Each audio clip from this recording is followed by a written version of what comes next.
teman-teman traders dan investor, selamat datang di video pertama saya. Sebelumnya mungkin yang udah ikutin Instagram saya sejak awal tahu lah, saya ada di persahaman duniawi. Mungkin di video pertama saya akan cerita dulu background pertama saya dulu, alasan pertama saya ikut dan terjun ke pasar modal, khususnya saham begitu. Jadi tahun 2018 kalau nggak salah di bulan Juli begitu, saya waktu itu masih bingung tentang dunia pasar modal dan coba cari-cari tahu. Sebelumnya saya sudah belajar investasi di emas begitu. Saya buka akun emas digital di Pegadaian begitu. Cuman ya biasa, kalau misalkan orang baru mulai terus kan semangatnya lumayan tinggi begitu untuk coba dan belajar hal yang baru, yang lain begitu di dunia investasi. Nah, akhirnya saya pelajarin tuh antara saham dan reksadana begitu. Kalau reksadana kan intinya ya kita naruh uang di salah satu perusahaan reksadana tersebut, kemudian uang kita dikelola dan nanti kita bisa lihat performanya begitu. Kalau misalkan saham kan ibaratnya kita menjadi tuan di atas uang kita sendiri. Berhasil atau tidaknya tergantung kita mau belajar atau tidak begitu. Jadi ketika itu saya cari tahu, oh ternyata ada nih namanya SPM, Sekolah Pasar Modal. Karena uang saya juga tidak banyak begitu, kemudian tahu ada sekolah pasar modal yang biaya ikutnya itu hanya Rp100.000, dan uang Rp100.000 tadi ternyata langsung didepositkan ke akun saham kita, ke rekening dana nasabah atau rekening dana investor. Ya, jadi ikutlah saya di salah satu acara sekolah pasar modal. Sekolah pasar modal itu event yang diinisiasi oleh Bursa Efek Indonesia bekerja sama dengan berbagai sekuritas yang ada. Waktu itu saya masih sangat tidak tahu sekuritas mana yang baik, sekuritas mana yang aman dan sebagainya. Alasan saya ikut sekolah pasar modal ini adalah salah satunya adalah rekening dana nasabahnya itu bisa pakai mandiri, karena kebetulan saya pakai rekening mandiri supaya nggak ribet untuk bikin bikin rekening lagi. Akhirnya dari berbagai jadwal yang ada, saya ikutin salah satu sekolah pasar modal yang diinisiasi atau diadakan oleh Sukor Sekuritas gitu. Sukor Sekuritas. Nah, ini nama aplikasinya Spot begitu. Kebetulan lokasinya dekat kantor, dekat tempat kerja saya. Jadi saya sampai ngambil cuti itu 1 hari untuk mengikuti sekolah pasar modal. Singkat cerita, saya ikutlah sekolah pasar modal itu, bayar Rp100.000, kemudian si marketingnya atau salesnya begitu cukup oke sih menurut saya, karena dia nyamperin ke tempat kerja saya, kita ketemu, kemudian dia bawa formnya, saya isi formnya, kemudian biasanya diproses selama 14 hari sampai akun rekening dana nasabah kita aktif begitu. Kalau misalnya sudah aktif, baru nanti kita bisa transaksi beli dan jual saham begitu. Di video pertama, jadi ini dari sekian banyak aplikasi yang ada, ini Spot tadi punyanya Sukor begitu. Ini belum login sih saya. Intinya aplikasinya sih cukup nyaman lah, terus fee-nya juga terhitung yang paling murah Ada juga sih yang sama begitu dengan Sukor ini, tapi so far oke lah. Fee belinya itu 0,15%, fee jualnya 0,25. Yang lain ada yang 0,18, 0,2 dan sebagainya. Jadi ini cenderung oke dan murah lah menurut saya. Di sini kita bisa lihat foto kita, kemudian ada news juga biasanya di sini. Kemudian ada watchlistnya kita bisa buat, running trade, chart dan sebagainya. Cuman untuk analisa dan sebagainya ini kurang sih menurut saya, karena kita nggak bisa gambar-gambar dan sebagainya.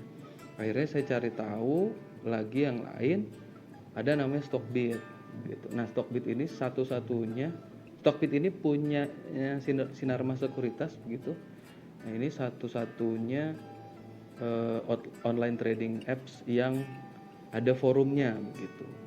Jadi di sini kita bisa baca tuh, belajar. Saya juga banyak belajar dari sini, tapi jangan ditelan mentah-mentah ya, karena kita nggak pernah tahu rekam jejak orang-orang yang ada di sini, apakah memang dia sudah mahir, sudah ahli dan sebagainya dalam investasi dan trading saham begitu.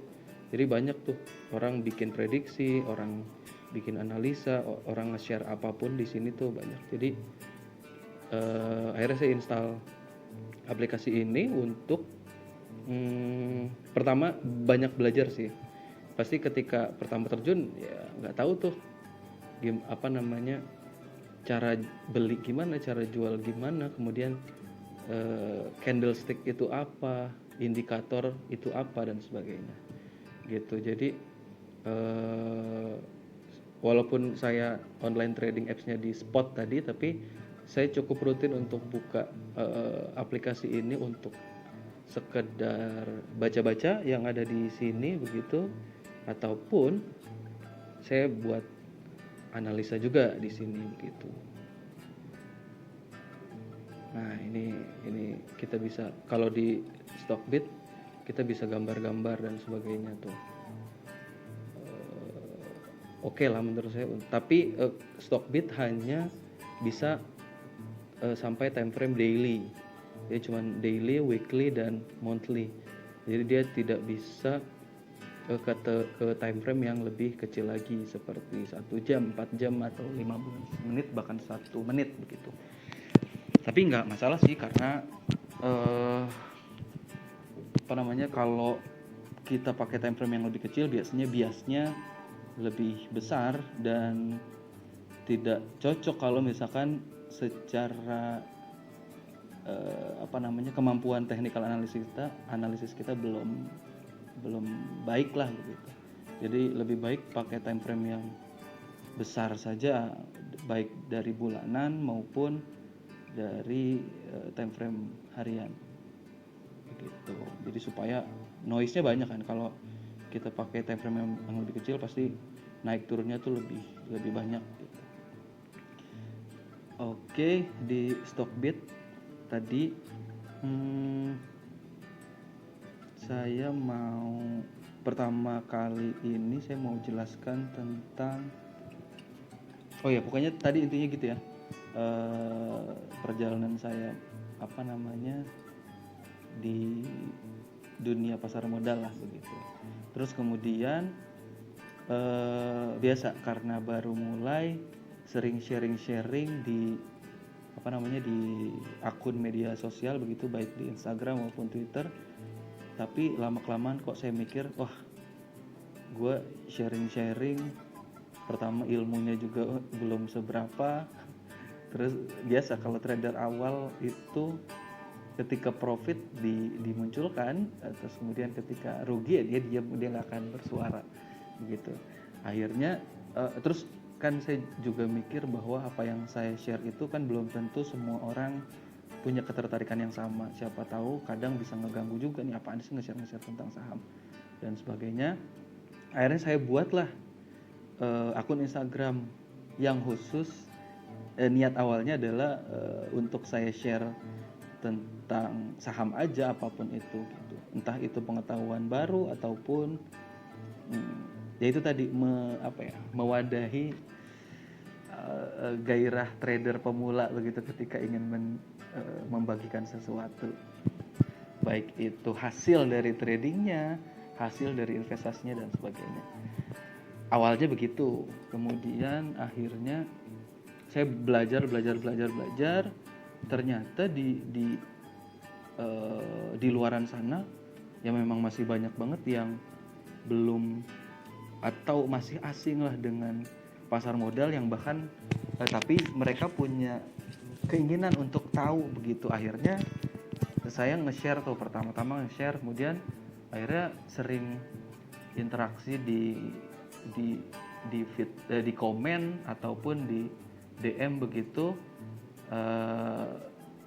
Itu membuat saya belajar sih. Jadi ketika misalkan ada seseorang yang menanyakan sesuatu, saya nggak tahu jawabannya, maka saya akan coba cari tuh jawabannya terhadap pertanyaan yang tadi. Jadi proses belajar saya kebanyakan dari situ.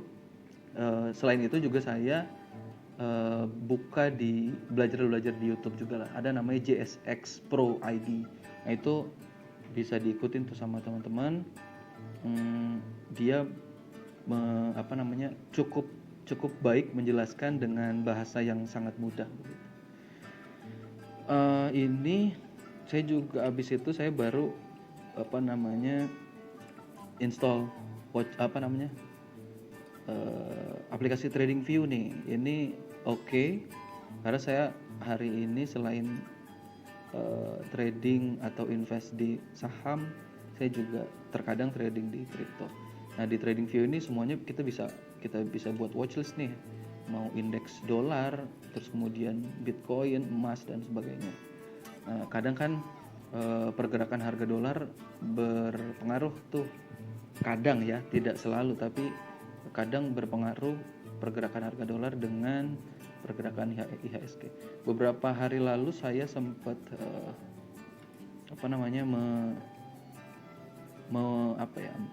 warning begitu, ini hati-hati karena dolar naik 2 hari lalu kalau nggak salah. Ini 2 hari lalu ketika ada di sini dolar naik nih. Nah sekarang bahkan dia sudah masuk ke trend line lagi. Oke, kita sekarang saya mau jelaskan tentang kalau di technical analysis itu, dalam trading atau investing ada yang dikenal dengan analisa fundamental dan analisa teknikal. Kalau misalkan analisa fundamental, biasanya kita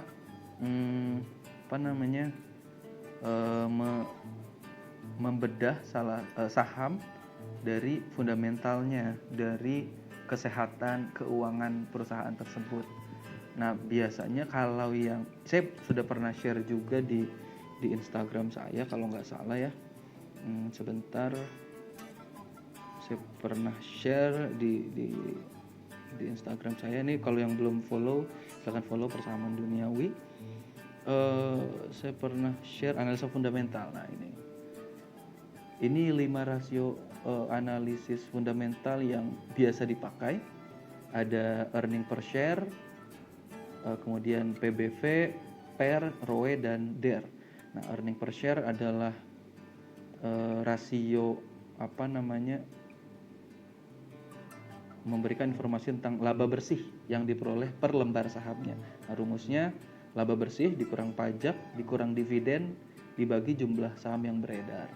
Biasanya EPS yang tinggi menunjukkan kemampuan suatu perusahaan untuk menghasilkan laba yang besar sehingga mencerminkan kesehatan perusahaannya. Jadi pertama kita lihat dulu EPS-nya. Kalau dia positif, ini intinya adalah perusahaan yang baik adalah memiliki laba yang besar. Perusahaan yang kurang baik, labanya tidak terlalu besar. Jadi pertama yang harus dilihat adalah apakah menghasilkan laba yang besar atau setidaknya dia konsisten menghasilkan laba yang naik setiap kuartalnya, bahkan setiap tahunnya begitu. Yang pertama ini, kemudian yang kedua adalah price earning ratio atau disingkat PER, sering menjadi dasar acuan seorang investor untuk membeli sebuah saham. Nah, ini untuk memberikan informasi terkait nilai wajar suatu perusahaan. Rumus PER, harga saham terakhir dibagi EPS. Untuk menentukan PER tinggi atau rendah dapat dilakukan dengan cara membandingkan PER perusahaan tersebut dengan PER perusahaan sejenisnya.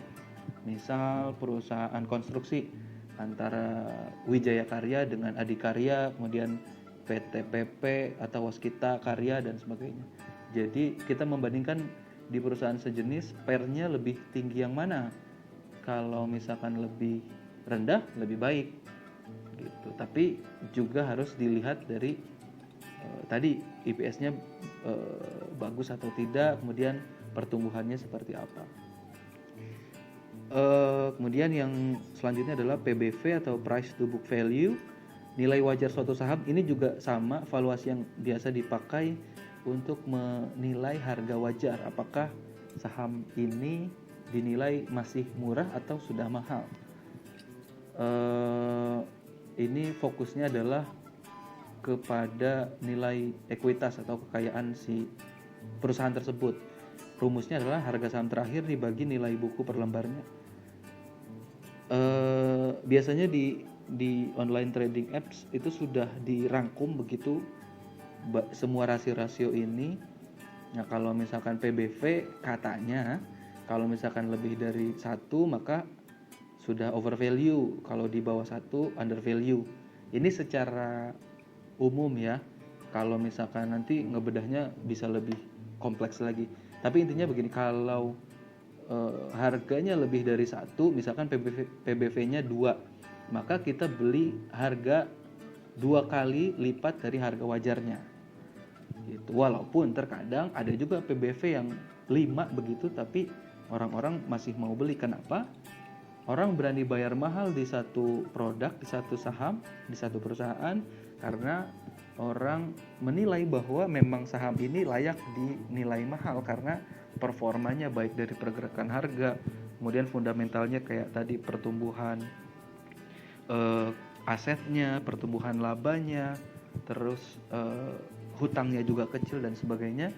Itu dinilai dari hal-hal tersebut baik begitu, jadi orang tidak keberatan untuk beli saham yang bahkan secara harganya sudah overvalue begitu. Kemudian yang selanjutnya adalah ROE atau return on equity. Ini indikator penunjuk tingkat keuntungan selama berinvestasi. Kalau ROE sih kelemahannya tidak dimasukkan hutang. Namun ini juga bisa dipakai untuk melihat kesehatan fundamental suatu saham. Rumusnya laba bersih dibagi total ekuitas.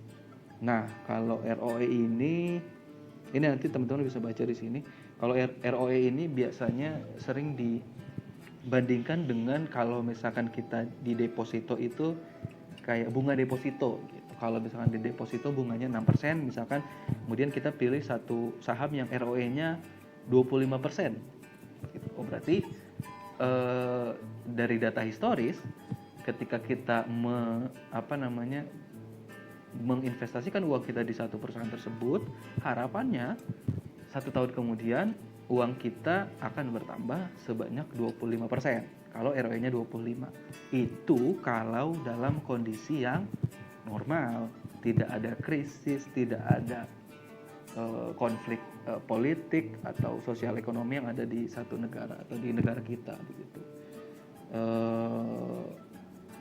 Ya seperti yang kemarin ketika ada pandemik, mungkin bahkan sampai hari ini ya, ketika jatuh saham di bulan Maret, ya data historis kan memang ya data yang kemarin saja, tidak bisa benar-benar memprediksi ke depannya itu seperti apa. Tapi biasanya kalau yang fundamentalnya baik, ketika pun dia turun, dia akan mudah untuk kembali ke harga yang normal begitu.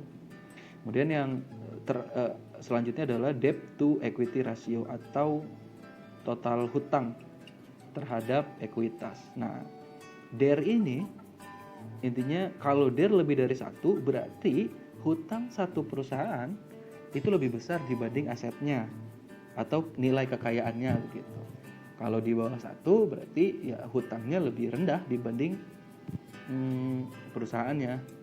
Walaupun ada juga DER yang lebih dari 1 tapi masih dianggap oke karena misalkan sektor perbankan, karena perbankan kan ngelola uang nasabah kan. Nah, uang nasabah itu dimasukkan ke dalam laporan keuangannya sebagai hutang gitu, karena memang itu bukan uangnya si perusahaan kan, tapi uangnya pihak ketiga gitu. Ada juga misalkan sektor konstruksi, karena mereka sudah bekerja dulu, baru nanti ketika proyeknya sudah selesai baru dibayar. Kadang itu juga masuk ke struktur hutangnya. Jadi secara umum tadi DER lebih dari 1 berarti hutangnya lebih besar daripada ekuitasnya. Kalau lebih kecil dari 1 berarti hutangnya lebih kecil daripada ekuitasnya. Nah, kita usahakan pilih DER-nya yang kurang dari 1. Ada lagi net profit margin, laba bersih dibagi penjualan bersih. Rasio NPM digunakan menilai seberapa besar perusahaan menghasilkan laba bersih dari penjualan bersih. Jadi intinya semakin tinggi NPM berarti orang-orang yang di dalamnya itu baik nih dalam mengelola perusahaannya begitu. Ini kalau catatan secara umum, rasio fundamental yang tadi, EPS-nya positif, PER-nya kurang dari 10, begitu. Kemudian PBV-nya kurang dari 1, ROE-nya lebih dari 15%, DER-nya kurang dari 1 kecuali perusahaan bank atau konstruksi, dan NPM-nya lebih dari 10%. Nah, di awal tahun kemarin saya sempet tuh bikin screening saham-saham yang punya kriteria yang sama seperti tadi. Nah, ini saya ada di story begitu. Ini saya screening berdasarkan time frame bulanan, melihat fundamental, dan intinya secara analisanya secara teknikal maupun fundamental. Ada sekitar 15 saham yang berhasil saya screening begitu.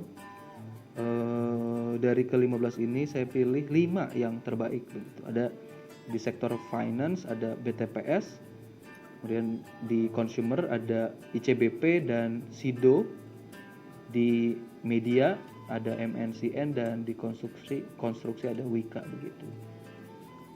Kenapa saya pilih yang 5 ini? Karena kelima ini adalah saham syariah, karena saya masih ingin coba menjalankan prinsip-prinsip syariah begitu.